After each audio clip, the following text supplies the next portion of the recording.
एक बार की बात है। एक गांव में एक किसान रहता था। वह रोज सुबह झरनों से साफ पानी लाने के लिए दो बड़े बड़े घड़े लेकर जाता, जिसे वह डंडे में बांधकर अपने कंधे पर दोनों ओर लटका देता था। उनमें से एक घड़ा कहीं से टूटा हुआ था और दूसरा एकदम सही था। इसी तरह रोज घर पहुंचते पहुंचते किसान के पास 1.5 घड़ा पानी ही बचता था।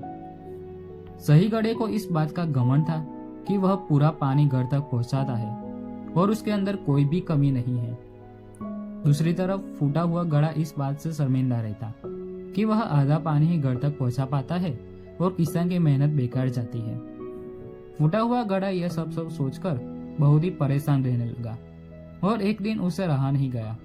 उसने किसान से कहा, मैं खुद पर शर्मिंदा हूँ और आपसे माफी मांगना चाहता हूँ। किसान ने पूछा, क्यों? तुम्हें किस बात की शर्मिंदा हो? फूटा हुआ घड़ा बोला, शायद आप नहीं जानते, पर मैं एक जगह से टूटा हुआ हूँ जो पिछले 2 सालों से मुझे जितना पानी घर तक पहुँचाना चाहिए था, बस उसका आधा ही पहुँचा पाया हूँ। मेरे अंदर यह बहुत ही बड़ी कमी है और इसी वजह से मैं आपकी मेहनत बर्बाद होती रही है। किसान को घड़े की बात सुनकर थोड़ा सा दुख हुआ और वह बोला, कोई बात नहीं, मैं चाहता हूँ कि आज लौटते वक्त तुम रास्ते में पड़ने वाले सुंदर फूलों को देखो। घड़े ने ठीक वैसा ही किया जैसा किसान ने कहा था। वह रास्ते भर सुंदर फूलों को देखता आया और ऐसा करने से उसकी उदासी कुछ दूर हुई। पर घर पहुंचते पहुंचते फिर उसने अंदर से आधा पानी गिर चुका था। वह मायूस होकर किसान से माफी मांगने लगा। किसान बोला, शायद तुमने ठीक से ध्यान नहीं दिया।